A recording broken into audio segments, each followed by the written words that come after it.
तो आज बात करते हैं एक बड़ी ही दिलचस्प कहानी की। एक ऐसी कहानी जो हमें सिखाती है कि कैसे कभी-कभी अक्ल ताकत से कहीं ज्यादा बड़ी हो जाती है। जी हाँ, ये कहानी है एक चालाक बकरी और दो मूर्ख भेड़ियों की। और कहानी शुरू होती है एक बड़े सवाल से। क्या सच में दिमागी ताकत जिस्मानी ताकत पर भारी पड़ सकती है?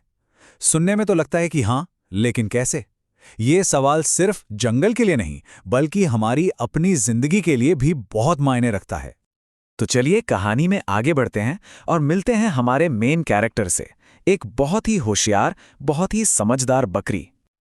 अब ये जो बकरी है ना, इसकी खासियत क्या थी? देखिए, साइज में तो वो छोटी सी थी, कमजोर सी, लेकिन उसका दिमाग, अरे उसका दिमाग तो बड़े बड़े जानवरों से भी तेज चलता था। और बस यहीं से कहानी का असली मजा शुरू होता है। तो उसकी जिंदगी कैसी थी? वही सीधी साधी सी थी। रोज नदी किनारे जाना, ताजी ताजी हरी घास खाना और फिर आराम से अपनी गुफा में लौट आना। लेकिन इस सादगी के पीछे भी ना एक गहरी समझ थी। उसे पता था कि जंगल है तो खतरे भी होंगे, इसलिए वो हमेशा चौकन्नी रहती थी। लेकिन जैसा कि होता है, जंगल में शांति ज्यादा देर तक कहाँ टिकती है, और बहुत जल्द बकरी की ये शांति भंग होने वाली थी।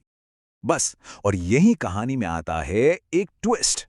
बकरी जब आराम से घास खा रही थी, तभी अचानक न जाने कहां से दो बड़े और भूखे भेड़िए उसके सामने आ खड़े हुए। एक पल में ही सारा माहौल बदल गया। शांति की जगह अब तनाव ने ले ली थी। अब भेड़ियों को देखकर ही पता चल रहा था कि उनके इरादे नेक नहीं हैं। उनमें से एक ने दूसरे से कहा, वाह, आज तो पेट भर के दावत होगी। मतलब साफ था, बकरी की जान खतरे में थी। बकरी ने एक पल में ही हालात को भांप लिया। वो जानती थी कि अगर उसने भागने या लड़ने की कोशिश की तो वो बेकार ही जाएगी। ताकत में वो उन दोनों का मुकाबला कर ही नहीं सकती थी। उसके पास सिर्फ एक ही हथियार था, उसका दिमाग। और यहीं बकरी ने कुछ ऐसा किया जिसकी किसी को उम्मीद नहीं थी। डर कर कांपने के बजाय उसने अपनी सबसे बड़ी ताकत, अपनी बुद्धि का इस्तेमाल करने का फैसला किया। उसका प्लान बड़ा ही कमाल का था। देखिए, सबसे पहले तो उसने घबराहट नहीं दिखाई, बल्कि एकदम शांत रहकर उनका सामना किया। फिर उसने भेड़ियों के घमंड को निशाना बनाया, क्योंकि उसे पता था कि शिकारी अक्सर अपने घमंड में ही मारे जाते हैं। और बस इसी से उसने अपने भागने का एक मौका बना लिया। और फिर उसने जो कहा वो तो कमाल ही था। उसने बड़ी हिम्मत से भेड़ियों से कहा, ठीक है, मुझे खाना है तो खा लेना, पर पहले जरा नदी में जाके नहा तो लो। तुम्हारी इस गंदी बदबू से तो मेरा स्वाद ही खराब हो जाएगा। सोचिए जरा, ये एक ऐसा दाव था जो या तो उसकी जान बचा सकता था या फिर उसे उसी पल मरवा सकता था। तो पासा फेंका जा चुका था। अब सब कुछ भेड़ियों के रिएक्शन पे टिका था। चलिए देखते हैं कि कैसे उनकी अपनी मूर्खता ही उनकी सबसे बड़ी दुश्मन बन गई। और जानते हैं क्या हुआ? प्लान एकदम सटीक बैठा।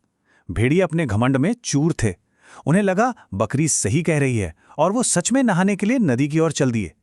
जैसे ही वो आंखों से ओझल हुए, बकरी ने एक पल भी बर्बाद नहीं किया और पूरी रफ्तार से वहां से भाग निकली। जब भेड़िए नहा धोकर वापस आए तो वहां बकरी का नामो निशान तक नहीं था। और फिर क्या, अपनी बेवकूफी मानने के बजाय वो दोनों एक दूसरे पर ही इल्जाम लगाने लगे और आपस में ही लड़ने लगे। और हमारी चालाक बकरी, वो तो दूर एक सुरक्षित जगह पर खड़ी मुस्कुराते हुए उन दोनों मूर्खों को लड़ते हुए देख रही थी। देखा आपने? उसने अपनी अक्ल से ना सिर्फ अपनी जान बचाई, बल्कि उन शिकारियों को आपस में ही उलझा कर छोड़ दिया। तो भाई, हर कहानी की तरह इस कहानी से भी हमें कुछ सीखने को मिलता है, एक बहुत गहरी सीख। चलिए देखते हैं कि वो क्या है। पूरी कहानी का जो निचोड़ है ना, वो बकरी के इसी एक ख्याल में है कि ताकत ही सब कुछ नहीं होती, बुद्धि उससे कहीं ज्यादा बड़ी और शक्तिशाली होती है। ये एक बहुत सीधी लेकिन बहुत पावरफुल बात है। मतलब संदेश बिल्कुल साफ है। जब भी कोई मुश्किल घड़ी आए तो जोर, जबरदस्ती या गुस्सा हमेशा सही जवाब नहीं होते। एक शांत और तेज दिमाग वो बड़ी से बड़ी मुश्किल से भी बाहर निकलने का रास्ता ढूंढ ही लेता है। और अब ये कहानी एक सवाल हमारे लिए भी छोड़ जाती है। जरा सोचिए, हमारी जिंदगी में ऐसी कौन सी चुनौतियां हैं जहां हम ताकत की जगह अगर अपनी बुद्धि का इस्तेमाल करें तो शायद नतीजा कुछ और ही हो। इस पर विचार जरूर कीजिएगा।